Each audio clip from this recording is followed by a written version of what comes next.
Hello, everyone, and welcome to another edition of SCRC's Let's Talk Caregiving podcast. The purpose of Let's Talk Caregiving is to stimulate discussion, bring awareness, and connect individuals with the services available out in the community and at SCRC. I'm your host, Roberto Velasquez, Executive Director of SCRC, and I'm here as always with my co-host, Marta Rañón, Director of Government and Community Affairs. Hey, Roberto. Glad to be here. Welcome. Today we want to talk about the importance of self-care as a caregiver. This is a very important topic because a lot of family caregivers, they put the needs of the person that they're caring for first, almost on a regular basis, even to the detriment of their own health. Did you know that if you care for a spouse between the ages of 65 and 95, and you are experiencing mental health or emotional strain, you have a risk of dying that is 63% higher than that of people your own age who are not caregivers. Wow, that's amazing. Yeah, caregiving, it's a population at risk. And we joke and sometimes we say, if you want to remain healthy, don't be a caregiver. Yes. But we know that that's not the reality. But self-care is something that we don't really think about when we're caregivers. No, and that's a very sobering statistic that you just shared, Roberto, because if there is such a high-risk population out there, and with caregivers growing and people living longer and even living multi-generations together, we're going to see a lot of side chronic conditions, comorbid conditions because of caregiving. Absolutely. And I mean, there's that old saying, and I've heard you say this before, Martha, in some of your classes. If you think of the analogy of you're on an airplane and something goes wrong and the oxygen masks fall, you're supposed to put it on first before you can help somebody else. But that's so counterintuitive because we want to put it on the person that we are caring for, not us necessarily. That's not the focus. We're focusing on that individual. But it can also be applied to self-care. We have to care for ourselves, or else we also fall victim to pains and diseases and being sick all the time and stressed. Absolutely. And, and we've talked about this in the past. Caregiving is a roller coaster. It's an emotional roller coaster. And the longer you're caring for somebody, especially with a chronic disabling condition like Alzheimer's disease, you are at very high risk of developing depression, caregiver burden. In fact, almost 70%, anywhere between 60 and 70% of caregivers of people with Alzheimer's disease will suffer from clinical depression. So self-care is extremely important, but it's not practiced. No, I've talked to so many caregivers, and they'll tell me their stories, they'll share their experiences, and never really do they incorporate self-care. It's all about the person they're caring for. And then the secondary conversation is, and now I'm worried about my health. Now I see and I notice that I am deteriorating. I am having, stress-related pains, and I don't know what to do, and I feel all alone. And that is because oftentimes caregivers neglect their own self. Absolutely. In fact, I have a friend of mine who is a caregiver for his wife, and he just recently had to be hospitalized. Oh, wow. And he is caring for his wife on a regular basis. He gets occasional help once in a while from some of his family, but it's maybe once or twice a week. It gives him a chance to get out. But he's there 24/7, right? So even when he has a few hours of relief, he's still the primary caregiver. So he was hospitalized recently, went into the ER, and he thought he was having a heart attack, and it was anxiety. But his blood pressure was high. up. He was feeling dizzy. They had to get him to the hospital. His family did.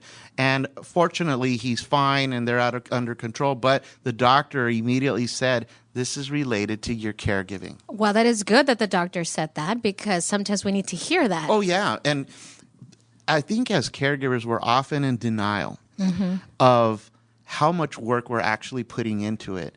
And we don't recognize what we're doing, how much time we're spending. And other people actually aren't patting you on the back either. So it's a thankless kind of job in many ways, although we do it with love and we do it because we want to help that individual that we're Sure. caring for. But it is very stressful and it's very lonely. And after a while, you end up just being the caregiver and you don't think about anything else You but just that person. do it and you live in the moment and you are just focused on what's in front of you. I remember when I was a caregiver and never did I plan, well, what am I going to do for myself? I just went from one thing to another, and as her disease progressed and I became more involved in her care, it was never about me. It was about the person that I was caring for. Right. And I realized that afterwards, after she was gone, that, wow, I really did a disservice to myself. This is the only self I have, and I am the one that should be taking care of myself. And yet it was the first thing that went by the wayside. We know that a lot of family members, especially that come to us here at Southern Caregiver Resource Center, we know that they are at a point many times where they're already suffering from depression, they're already having health issues, a lot of emotions, anxiety, Yes. even anger or guilt that about their asking for help. But we know that it's important for them to receive help. It's important for family members to accept that others should be helping or they should be incorporating resources. Or that you can't do it alone. Right. Sometimes it even takes that step to realize that we cannot do it all. Absolutely. And what are some things, I know, Martha, you teach all the time, and I'd love for you to share, what are some things that caregivers can do to incorporate self-care into their life? Well, and what I tell caregivers that it doesn't have to be something that's very strenuous, like saying, "Oh, I'm going to go to the gym 5 times a week and spend an hour," because sometimes that's not even possible. But if exercise is something that you want to do, then incorporate it into your day. Take a walk, even if it means taking the care receiver with you. At least you're outside. We're so lucky to live in San Diego. It's mostly sunny, and we can enjoy the days that we have here in this beautiful city, and that could be a way to incorporate that. I often talk about reading. I love to read, and sometimes that's my escape still. And I remember when I was caring for my great aunt, I would love to read a book and say I finished it, and it would take me months, perhaps even a year to finish reading the book. But really, is it about finishing the book or just spending some time by myself reading? So if that's something you like to do, then what I suggest for caregivers is carry that book with you, whether it's in your car, in your purse, or next to you in the living room. Pick it up, and maybe you read a page today, or maybe you read a chapter, or maybe you read for 10 minutes, whatever the time frame is. Sometimes you might have to be flexible, but that is your me time.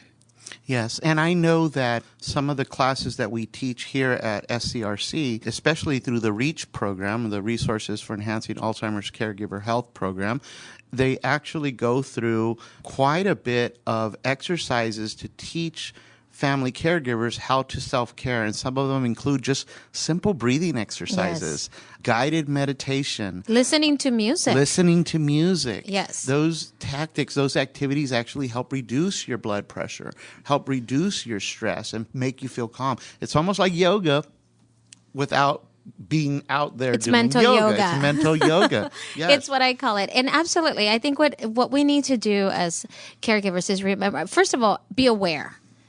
I am stressed. Yes. This is overwhelming. I need a break. I need a timeout. It's okay to even verbalize that. I need a break right now.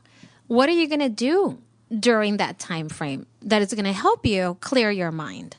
And so you might have different activities in mind. You might have the book, like I said earlier, or the walk, or maybe just breathing or listening to music. Whatever it is, whatever that interest is for the day for you, that's something that you can do within that simple time frame. It doesn't have to be a extensively coordinated activity. And I think one of the other things, we've sort of touched on it, but not directly, is the idea of getting a break with some respite. So respite meaning temporary relief of your caregiving duties as a caregiver. And that could happen in all different kinds of ways. But a lot of families are actually reluctant to accept the respite because they feel guilty. Yes. Right? Yes, and I know it's easier said than done. I remember me being in that situation as well, saying, "Oh no, it's not about me; it's about the person I'm caring for." But allowing yourself that respite helps the care receiver as well as you as the caregiver, because it allows you that separation, that time out. Right, and You- they're interacting with somebody different. Exactly. And then you come in fresh, having, taken a breather, Right. and now you can tackle the challenge without being at the level of frustration where you maybe were before. Right. And we know that having respite services along with comprehensive services like a family consultant to work with you throughout some of these emotional roller coasters that you're going through, provide guidance and coaching and teaching, going to support groups. We know that respite in combination with all of that really helps for Yes. the overall well-being of a family caregiver. Yes, absolutely. And there's different types of respite. So you have respite where an in-home care provider goes to your home several times a month and provides a certain number of hours. And there's also adult daycare centers. I think you experienced that as a caregiver. As a caregiver, Yes. you had that. You Yes, utilized adult daycare. Yes, I actually benefited from adult daycare center, not so much because I was there, but I was taking my great aunt, and it gave me that respite. Well, first of all, it allowed me to go to work, which Right. is what I was doing, but it also allowed me to before, and I share with my classes sometimes this story, where I knew she was there until a certain time. Right. So what I would do is before I went to go pick her up, I gave myself that separation, that transitional period. Right. So I went from work and then walked around, took a breather, took a break, ready to pick her up. And now I was approaching her and whatever challenges might be coming with her needs in a different way. Because Right. I was no longer heightened. I was no longer stressed. I was now more calm and able Right. to deal with what was happening. And I'm assuming, having participated myself as an active observer in some of these daycare centers in the past, some of the good ones here in the county of San Diego, that your aunt was probably being stimulated, probably engaging in music and some activities. She having was lunch. socializing Right. and she was Right. engaged. And Right. there was somebody who would take care of her when I couldn't because I had to go to work. Right. And then there's also residential care. And we think of residential care like assisted living or memory care units. We often think of them as a place where they're going to live. That's their permanent residence. But a lot of residential care facilities provide temporary relief, overnight, weekends, a week-long stay. And these are all other options that families can have for respite. And then, of course, it's the informal respite. Yes. It's the family Yes, coming. I was just going to say, Yes. sometimes I feel that caregivers, when we talk about formalized respite, they said, "Oh, no, I don't have time. I don't want to have to deal with that. I don't even want to think about how you pay for that." But it's also asking for help, which we talked about earlier, and can say, "Hey, Roberto, can you come in and just take care of mom for an hour while I run some errands?" Right. And it could also be a neighbor. It could also be a friend. It could be a church member. It can be a colleague. It doesn't have to necessarily be your family, although it could be something as simple as, "Hey, come and help me clean the house." Right.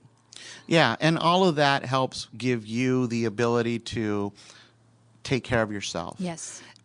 I think the biggest key for all of that, though, as a caregiver, is that acceptance, that realization that even if you feel you're not doing enough or you could do more, you actually have to step back and take care of yourself so you're not the one that ends up in the ER. Yes. So you're not the one that ends up with a heart attack. I mean, again, being a caregiver, especially with a chronic disabling condition like Alzheimer's disease or another type of form of dementia, is very, very stressful. And over time, you're going to end up dedicating more and more time. Yes, it's going to the get care. progressively Right. more challenging. Yeah, so self-care is so important and something that we should always think of not as something to do because you're so stressed, but something to do to prevent you getting to a point where you become ill.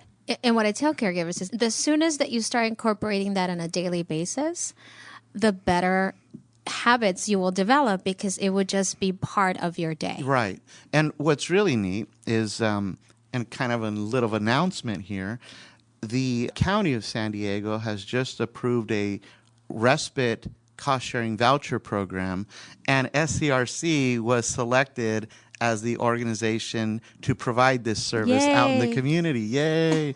So now we have additional respite funds Yes. beginning this year, which will be activated really soon. And so that people can contact SCRC for help and find out more about this new respite voucher program. I really hope people take advantage of that. It's a really great idea, and I'm really happy that SCRC was awarded the contract to be able to deliver that service. I mean, we have years and years and years of experience providing respite to families, so it's nice to be able to add additional Yes, money. Right. that's amazing. That's great. So as a caregiver, you must find sources of renewal for yourself. This means taking care of yourself as a whole person, physically, emotionally, and spiritually. And self-care is a big part of that. This topic, again, very important.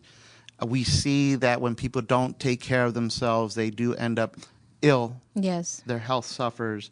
And there's ways to mitigate some of that or get around it, and just contact Southern Caregiver Resource Center and talk to one of our counselors and get some advice. Come to one of my classes. Exactly, that's what I was going to say. Or go to one of Martha's classes out in the community. I mean, they're fantastic. Well, that's all the time we have left for this edition of Let's Talk Caregiving. I want to thank Martha for co-hosting and sharing her stories and another stimulating discussion about caregiving. Always a pleasure to be here. And I want to remind our audience that if you are providing support to a loved one, you don't have to do this alone. Asking for help is not a sign of weakness. It's actually a sign of strength. Just go to our website at scrc.care or call us at 1-800-827-1008. And remember, SCRC is here for you, Caring for those who care for others. Thank you.